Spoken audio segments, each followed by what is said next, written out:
Hey, everybody, and welcome back to Mondays with Matt. I am so excited to have you here. Today's topic is something that I think is a really powerful metaphor for how we can live our lives. So, the topic of today's show, or the theme of today's show, is really interesting. It's Be an Arrow.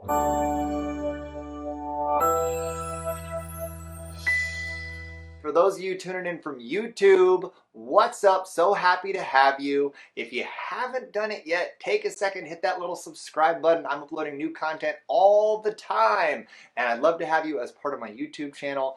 We're a big, happy family, and it's a lot of fun over on YouTube. So welcome. My name is Matt Schaefer. I am a transformational speaker and coach for women. I coach women around empowerment, connection, relationship. I have an amazing family of clients, and I'm getting ready to launch my first course next week, Mastery of Connection. If you haven't signed up for that yet, there's a link to it in my bio. It's going to be a lot of fun. We'd love to have you over at Mastery of Connection. First round we're doing for free. It's going to be a blast. So 1 month course on how to get deeper connections in your life. And this is my weekly show, Mondays with Matt, where I explore different aspects of personal development, spirituality, leadership, relationships, connection, basically all the stuff that I'm passionate about. What do you think it means? I'm going to start off, as always, by asking you, what do you think it means to be an arrow? How can we exhibit and demonstrate the qualities or traits of being an arrow in our lives? What does that look like? What does that feel like? How do we get to act? How do we get to show up if we're going to be an arrow? Because I think this is a really interesting way to sort of look at our lives and look at the way that we direct ourselves in the world. So what does it mean, guys? What does it mean to be an arrow in the world, in our lives, in our relationships? Now, Nikki says piercing. I like it. Piercing. That's good. Yeah, absolutely. Piercing. Piercing through what? What would we be piercing through if we were to live our lives like an arrow, right? Tori says, when we are pulled back, we choose where we aim and when we shoot forward. Absolutely. Intentionality, right? Intentionality. Focus. We're going to talk about that too. Paige says being on target, pointing things out. Very exactly, Paige, exactly. Linda says go straight to the heart of the situation. Directness, exactly. You guys should be doing this show. You're taking all my points. I love it. Yeah, I think one of the most important ways that we can start off by being an arrow is being very, well, let's start at the very beginning, right? What's the structure of an arrow? An arrow, in order to fly straight, it has to be in alignment, right? An arrow has to be straight. If there's any curve, if there's any like incongruency or impurity or warp in the arrow, an arrow won't fly straight, right? It'll veer off to the side. So in order for an arrow to be effective as a tool, an arrow has to be straight. An arrow has to be in alignment. So how does that apply to us? Guys, in order for us to be able to powerfully move in any direction that is positive, we get to be straight and balanced. Exactly, Paige. Our weight gets to be balanced. Think about it. If an arrow is too top heavy or if it's too bottom heavy, if the weight isn't evenly distributed, it's going to veer off in all sorts of crazy directions. So we get to be in alignment and balanced in our lives in order for us to be able to go in the direction that we want. So how are you managing the weight of your life?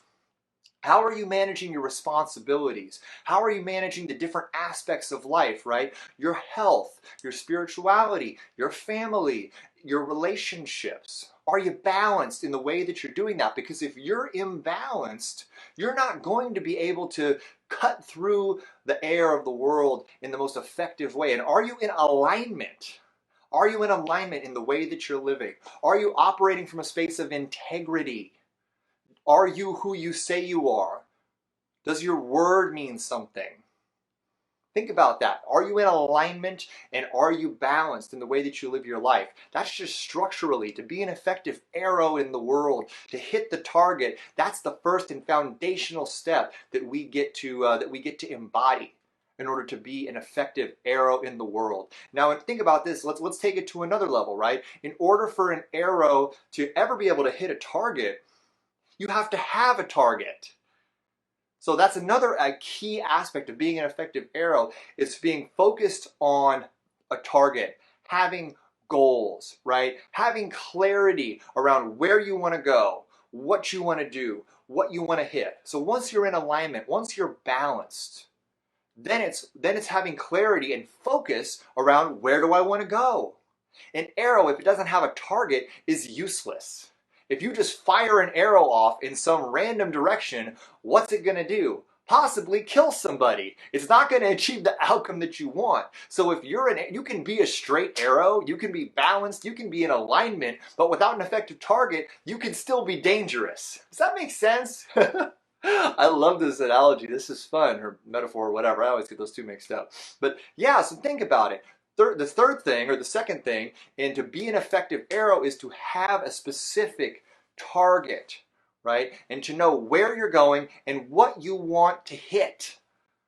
Very, very important. So ask yourself, what are your goals? What are you focused on? Are you able to focus on a specific thing and then move towards it in a committed way? If you're not able to focus on something, if you're not able to focus on one specific thing, you're never going to be effective. I'm not saying that you need to be fixated on it, but I am saying that you need to have clarity of vision of your life, clarity of who you want to be, clarity of where you want to go. All these are going to be critical if you ever want to achieve results in your life. I hope that resonates, guys. If this resonates with you, give me a 1. Give me a 1 and let me know that this is landing with you. And let me know, do you think right now you are being an effective arrow in your life? Are you being an arrow? Have you hit targets in your life? Or is there something so far that you need to work on? Do you need to be more balanced? Do you need to come into alignment? Do you need to get more focused on a specific target that you're hitting on, that you're hitting towards, right? And ask yourself, are these things, do I have all these elements? And then the next step, what does it mean to be in alignment beyond this? What does it mean to be an arrow beyond this? An arrow, in order for it to be propelled forward, what does it have to be? How is an arrow propelled forward? What does it take for an arrow to be propelled forward? It takes practice. Absolutely, Paige. I love that. It does take practice. It takes practice in order to hit targets effectively. You need reps. You can't just shoot an arrow and just expect to be perfect right off the bat. You got to get your reps in order to be effective at hitting a target. But let's take it down to the mechanics again. Let's take it back down to the mechanics. What does it take for an arrow to be propelled forward? An arrow just doesn't fly out into the sky out of nowhere, right? An arrow, in order to be propelled forward, has to be what? It has to be drawn back. It has to be drawn back. So what does that mean? It means that it has to encounter resistance. The bowstring and the pulling back of an arrow is fundamentally that arrow encountering resistance. So think about it. How does that apply to our lives? How that applies to our lives is, in order for us to be propelled forward powerfully into our targets, into our lives, into our results, we get to experience resistance. Resistance is the tension. Resistance is the bowstring that allows us to be drawn back so that we can fly forward into our lives. So what does this look like in your life? Are you willing to experience resistance? Because how many people do you know that are completely unwilling to experience resistance in their lives? How many people do you know who are unwilling to go through the fire, right? That are unwilling to get uncomfortable, that are unwilling to put themselves through tension and pressure? That's because, think about it, that's what pulling a bow back is. It's allowing that arrow to experience pressure, resistance, a sense of discomfort, right? Because it has to be primed up to be released. So are you willing to do that? Are you willing to stand in the fire and experience the drawbacks, experience the tension, experience the resistance that's necessary for you to hit your goals? Because if you just try to throw an arrow at something without putting it through resistance, it's going to have no power, it's going to have no velocity. You want to know what that is? That's staying in your comfort zone. Staying in your comfort zone is just trying to throw an arrow at something. It has no power, it has no weight, and yeah, it may go a little ways, but it's never going to get you the results that you want. Do you see what I'm saying? Give me a 1 if this is landing with you. Give me a 1 if this resonates. Or share this, guys. Please share this stuff with your tribe. I'd love for us to get this information out into the world. In order to be an effective arrow, you get to focus on one target at a time. An arrow can only hit one target at a time. You get to be single focus. If you try to shoot yourself at 5 targets at the same time, you're going to hit none of them.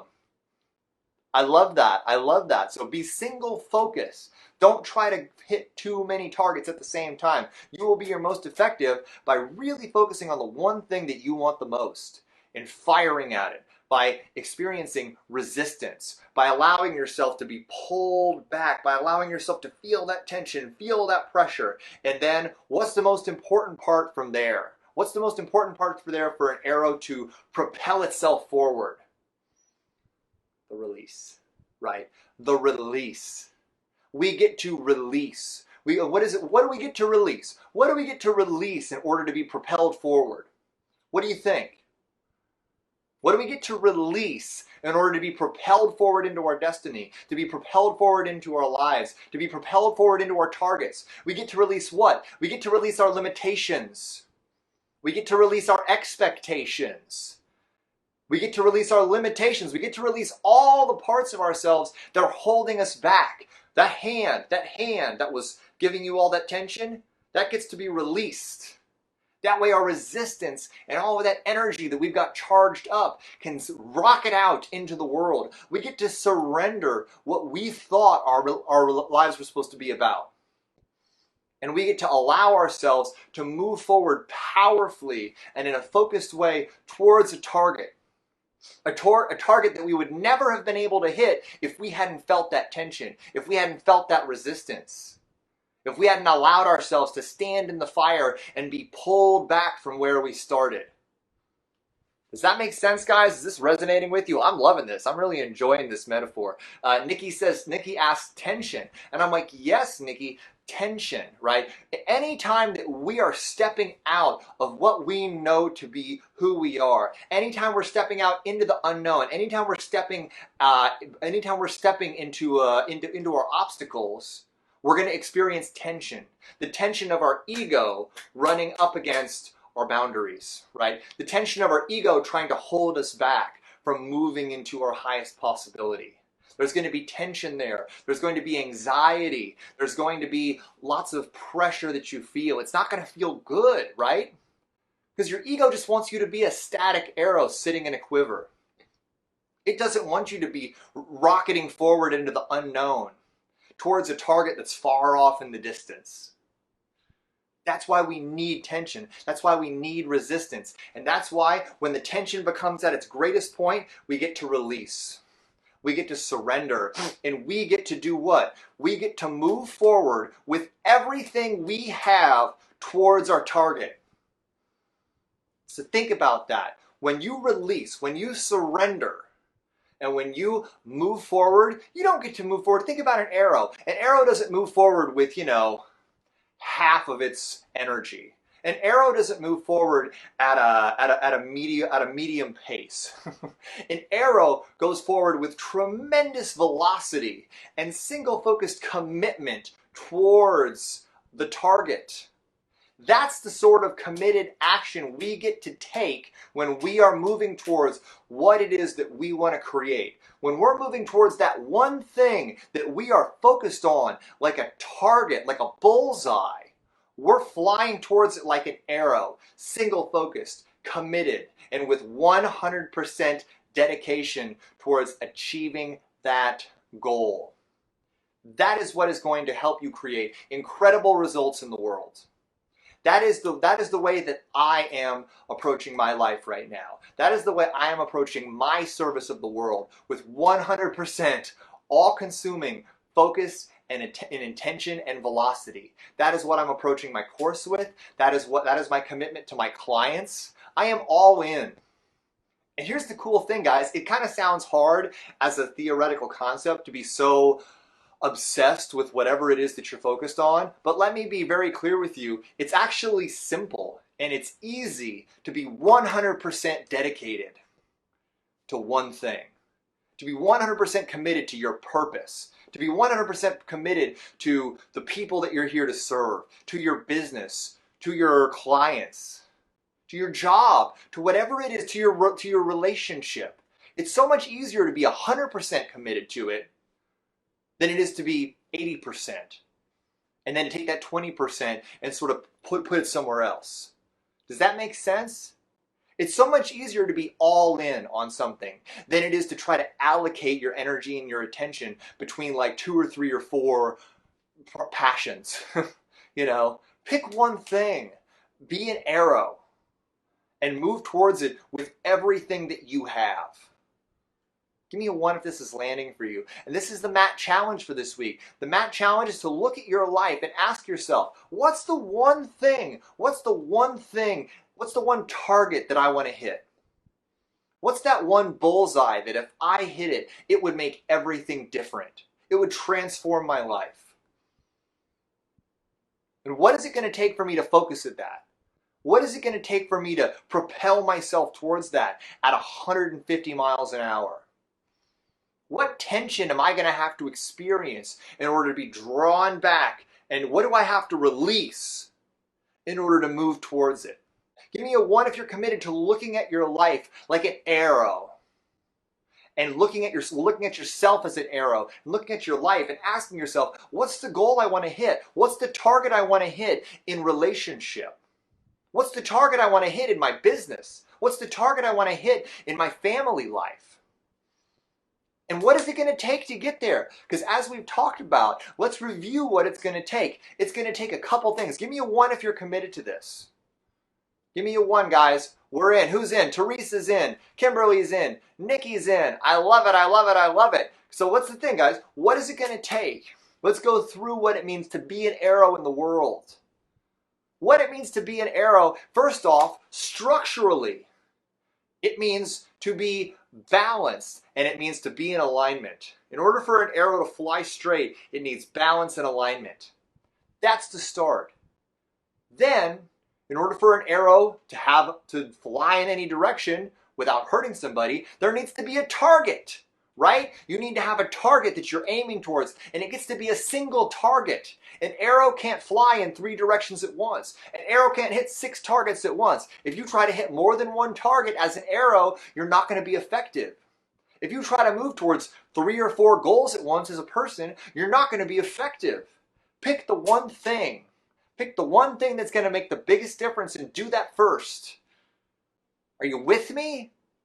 Let's do it, right? So be balanced, be in alignment, be single focus, have a target, right? And then the next step is be willing to experience resistance. Be willing to be drawn back. Be willing to feel pressure. Be willing to feel tension, because as you prepare to move into an unknown space, when you prepare to move towards a place you've never been and towards a target that you've never tried to experience before, you're going to feel uncomfortable. In order for an arrow to fly, it needs to experience tension, it needs to feel pressure, and it needs to be drawn back from where it started.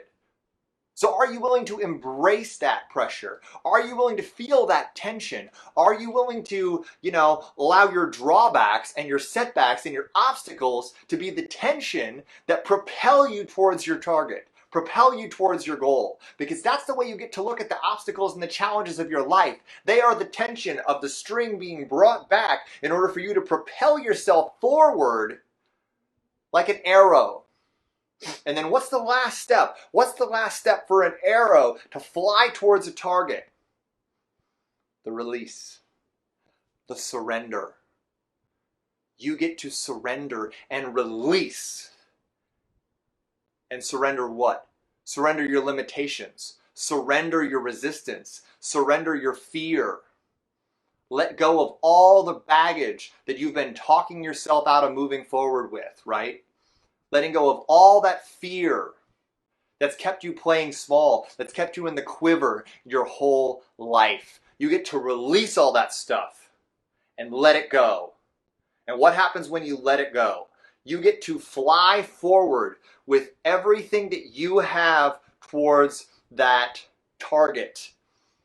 You get to go all in. You get to be committed 100% towards that goal, and you get to say, I'm going to hit that target because I am going towards it with 100% commitment. It's actually very easy to be all in going towards a target. It's a lot harder to be 77% committed to that target. And here's the last and most important part of what it means to be an arrow. An arrow doesn't take it personally if it misses the target. And it's not the end of an arrow's life if an arrow doesn't hit the target. Do you see what I'm saying? Arrows miss targets all the time. And it doesn't mean that there's anything wrong with the arrow. Sometimes there are crosswinds. Sometimes things happen. Something flies in the way, right? Sometimes the person shooting the arrow just made a lapse in judgment. Bottom line is, arrows don't take it personally when they don't hit targets. They just get picked back up and then they get fired again. And the whole process starts again. So what does that mean for you in your life? What does that mean for you in your own process of hitting the targets in your life? It means what? It means don't be outcome dependent. It means don't take your results as a definitive proof of your value or your worth. You are not defined by your results. You get to fall in love with the process of learning to be the best arrow you can be, of learning to fly straight and true, of learning to celebrate the times that you hit the targets and learn from the times that you don't hit the targets. There's always something for you. Every time you go through this process of being drawn back and released and fired towards a target, there is something for you there. There is value for you to learn there, if you say so. And it doesn't matter if you hit the target or not. What matters is that you went through the process, you surrendered, and you flew in a committed and powerful direction. And with practice, you will get closer every single time. And eventually you will hit that target. Eventually you will get those results. And guess what that means? All that means is you're going to get drawn back and you're going to get fired again, because it's never over. to echo the theme of our show last week. So embrace being an arrow. Embrace the journey of being drawn back and fired forward. Let go of dependence on hitting the target and realize that you can always fire again. You can always take another shot at that bullseye. And it doesn't matter if you hit the bullseye, and it doesn't matter if you hit the outside ring, and it doesn't matter if you fly 5 feet over the target altogether. All that matters is that you chose to fly, because so many people never even get out of the fucking quiver. Am I right or am I right? Give me a 1 if you resonate with that. So many people sit in a quiver their whole lives because they're so afraid to get picked up, they're so afraid to get drawn back, and they sure as hell are never going to allow themselves to release towards something. So they spend their whole lives gathering dust in a quiver, and then they wonder why they never felt the satisfaction of hitting a target. How the hell are you ever supposed to hit a target if you don't allow yourself to fly through the air? You're never going to. So don't be that arrow. Don't be that arrow that sits in a quiver. Don't be the arrow that's warped and out of alignment and goes flying off to the side because it hasn't balanced itself, because it hasn't come into alignment. Don't be that arrow that only flies forward 5 feet because you didn't allow it to be drawn back. And don't, more than anything, don't be that arrow that never flies through the air because it didn't allow itself to feel the tension of its drawbacks. And it didn't allow itself to surrender. Don't be that arrow, because that's the saddest arrow ever. The arrow that doesn't allow itself to surrender and release and fly, because that's the arrow that got so close. That's the arrow that got so close and quit at the last minute. That's the saddest arrow of all. I think that arrow is sadder than the arrow that sat in the quiver. The arrow that actually got out and thought it was going to do it and then quit right before it was going to fly. That's the heartbreaker, right? And each one of you has the capacity to hit that target, okay? So look at your life. Look at where you could be an arrow. Look at the one goal that's going to make all the difference and fly towards it with everything that you have. So I hope that this landed with you. I hope that this resonated with you. I hope that you share this with your people. For all of you who have been watching on YouTube, if this is your first time, take a second, hit that little subscribe button, and know that I love you all dearly. Thank you for being a part of my show. And I will see you next week on Mondays with Matt.